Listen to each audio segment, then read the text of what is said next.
Right now, John Lewis is being, propped up, and rightfully so. He was there during the Civil Rights Act. Can't really call it for what's happened since then, but, he's getting a lot of props today. But I would much prefer to focus on, a couple of guys who really have lost their lives due to the nonsense of our current political climate. This is coming to us from Fox 5. Black Trump supporter murdered in Milwaukee. A black Trump supporter who was well known for standing on street corners with "Vote Trump" signs and others with Bible verses was killed on Thursday. Friends identified the victim as 60-year-old Bernell Tremmell. He was killed in a daylight shooting near Berman Street and Wright Street. A memorial is growing for the man who friends say was kind, loving, and not afraid to speak his mind. The guy was just full of love, Dick Nelson said. Agoro said he stopped by Tremmell's place around 10:30 a.m. on Thursday to talk politics and beliefs, even videotaping part of their conversation. Then Agoro said he left. He's just a community figure, Agoro said. I respected him just because he had a position. He's got his opinion on why he feels that way. I'm not going to knock him. Tremmell's signs varied from the political to social justice to religion. It was around 12:30 p.m. when police said they got a call for a shooting. Roommates Andrew Olmstead and Taylin Pulley were heading out to shoot some hoops at the time. We walked outside on the porch and we see all these cars and we're like, let's go over and see what's going on, Andrew said. We saw the cops pull up, the van's ambulance, firefighters, and we sat and watched. They gave CPR for about 15 to 20 minutes, police said. Police have not identified the man, but those who live in the neighborhood and know him say it was Tremmell who was shot and killed. Friends and acquaintances were at a loss for who would shoot their friend, worrying it might have something to do with his various stances. That's really been a big part of the stories that have been coming out about Mr. Tremmell, is that like he was a Trump supporter, and it was likely that he'd gotten into an argument with somebody else and they blasted him for having political beliefs. And it's sad. It really is, because there was once a time where you didn't have to agree on everything. Like it was okay to disagree and not have to concern yourself with it escalating to violence. Jeanette Island said she would pop in the storefront of his three-story building where he had a publishing company, talking religion from Christianity to Rastafari. It was very deep conversations, very philosophical,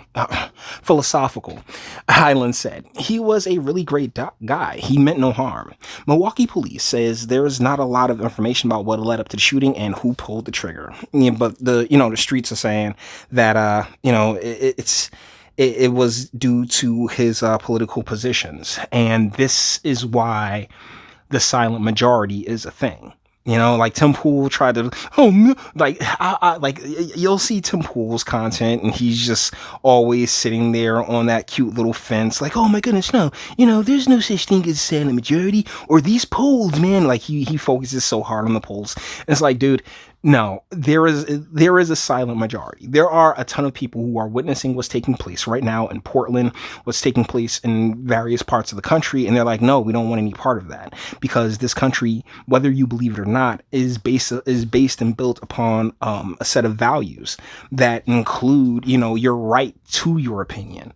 Right. It includes your right to believe whatever it is you so desire to believe, because that's it's not, as long as it doesn't negatively affect my way of life or my pocket, guess what, we're fine. But that's just not the world. That's not the way a lot of people will view the world anymore. They view it as in, hey, if you're not with me, then you're against me and you are my enemy. And while I'm while I have a little bit of a focus on brothers, quote unquote, black men, quote unquote, who who are up there in age and getting and passing away. I also want to go and talk about David Doran a little bit. Widow, retired. This is coming to us from the AP. Widow, retired police captain, died protecting friend's store. This story is from last month, but I didn't do a dedicated video to it. And I'm actually feeling some kind of way about that, because from all accounts, Mr. Doran seemed really nice. And once again, while we're in the middle of John Lewis mode, I really want to highlight a couple of brothers who, lost their lives senselessly. A retired police captain who died during a night of violent protest was trying to protect his friend's pawn shop, his widow said. David Doran's last moments were caught on video and apparently posted on Facebook Live, though the video has since been taken down. He was killed by people who had broken into Lee's pawn and jewelry, and his body found on the sidewalk at about 2:30 a.m. Tuesday. No arrest have at the time of the writing. Arrests have been made. They did catch the guy. I'm pretty sure he's waiting. He's going through the entire judicial process right now, but I just wanted to take a moment and shout out David Doran in the video as well, because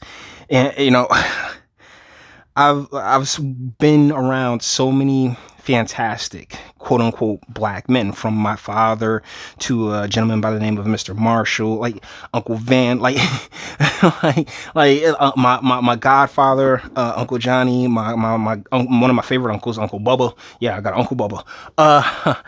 And honestly, when these types of stories, like the stories of the John Lewises, aren't as compelling to me, because I think he died of old age, I'm not sure, but when they are losing their lives through in all of these different communities and areas where the I guess the Marxism and the communism and the BLM is just going bonkers, and it really just breaks the heart, because it's an accomplishment for many of us to get to a certain age, let alone, be able to do well and prosper. And I just wanted to take a video and discuss these two gentlemen, give them a little bit of respect, particularly as Lewis is getting all the fanfare, and the same people are giving Lewis the fanfare, the same people that gave George Floyd the fanfare, same people that gave George Floyd the fanfare, the same ones sitting there crying about Breonna Taylor and all this, and all these other incidents when the life matters. It doesn't matter if it's black, green, blue, or black, or purple, or white or purple. Life matters, and it sucks. It really does, to witness all of these, like the killings that have been taking place in Chicago. This has been one of the more, this past weekend's been one of the more bloodiest since the protests have started. But, to each their own. So guys, with that being said, we're going to bring this one to an end. All the internet stuff. If you liked it, toss it a like, dislike, go ahead, do that too. Nobody's scared of you. Sub, if you enjoy my fantastic voice, I'm going to give videos like this every single day. Share, because sharing is caring. And YouTube and Bitchute and Like aren't the biggest fans of your boy over here for very obvious reasons. Bang the bell for notifications and speak. Let me know, what do you guys think in the comments? Rest in peace to both Mr. Tremmell and Mr. Doran, as well as Rep. Lewis. But your circumstances was a little bit different than theirs, but you guys may feel differently. That's what my comment section's for. Until the next one.